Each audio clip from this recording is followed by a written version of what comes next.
ॐ पावकः नः सरस्वती बाजेभिर्वाजिनीवतिः यज्ञं वस्तुं धिया वसुः। ओम नमः सरस्वती। आप सभी दर्शकों को वसंत पंचमी की हार्दिक शुभकामनाएं। माता सरस्वती सदैव आप पर कृपा बनाए रखें, आप विद्या में उत्तरोत्तर वृद्धि को प्राप्त करें।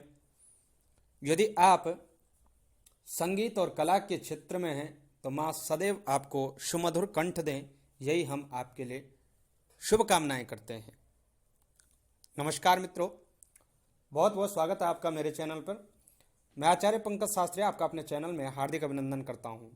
उपस्थित हूं वसंत पंचमी का विशेष उपाय को लेकर के।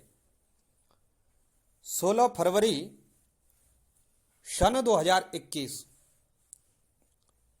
वसंत पंचमी का शुभ अवसर है, अर्थात शुक्ल पक्ष से वसंत ऋतु का प्रारंभ हो जाता है और वसंत ऋतु नवीनता का प्रतीक है, अर्थात प्रकृति नए वस्त्र धारण करती है, नए नए पुष्प फल पत्ते इत्यादि आते हैं।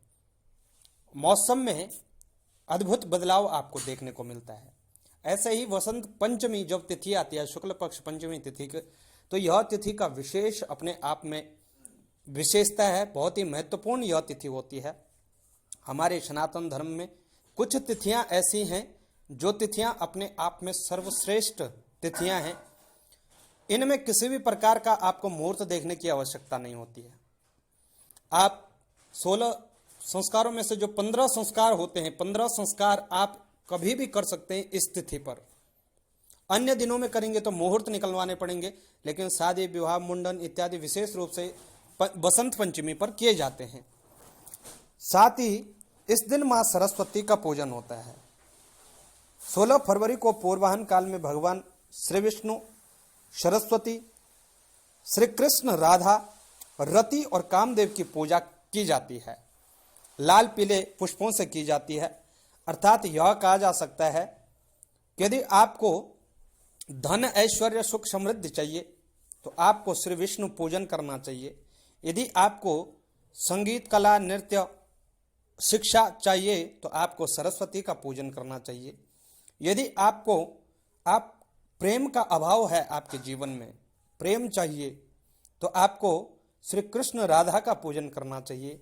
यदि संतति नहीं है तो संतति के लिए, अपने कुल की वृद्धि के लिए रति और कामदेव की पूजन आपको निश्चित रूप से 16 फरवरी को करना चाहिए।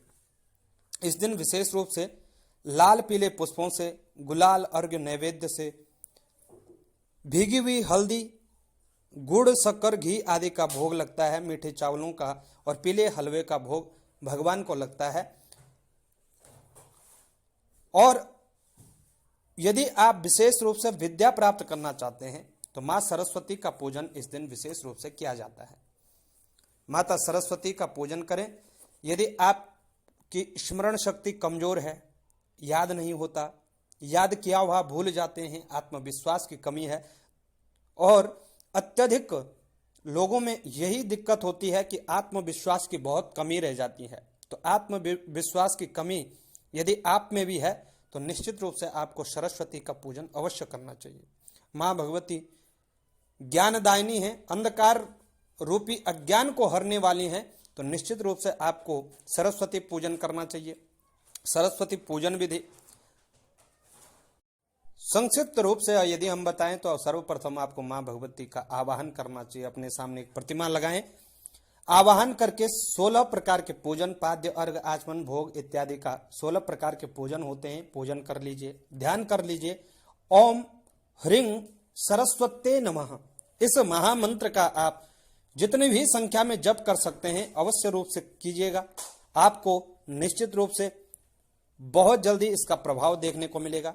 जितना अच्छा आप करेंगे उतना अच्छा आप इसका रिजल्ट देखेंगे।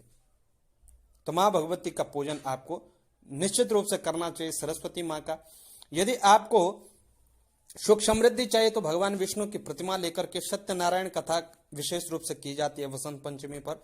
तो सुख समृद्धि के लिए आपको भगवान विष्णु का इसी प्रकार पूजन करना चाहिए। और इसमें सत्यनारायण कथा होती है, या ओम नमो भगवते वासुदेवाय नमः इस महामंत्र का आप जप कर सकते हैं। प्रेम का अभाव है तो भगवान श्री कृष्ण का पूजन कर सकते हैं, और संतति का अभाव है तो रति और कामदेव का पूजन आप निश्चित रूप से कर सकते हैं। तो आज के लिए इतना ही, कल फिर मिलेंगे एक नई जानकारी के साथ। तब तक के लिए मुझे दें इजाजत। नमस्कार, अपना बहुत बहुत ख्याल रखिएगा। चैनल पर नए हैं तो सब्सक्राइब करिएगा, प्लीज सब्सक्राइब अवश्य करें, और जानकारी शेयर भी अवश्य करें। नमस्कार।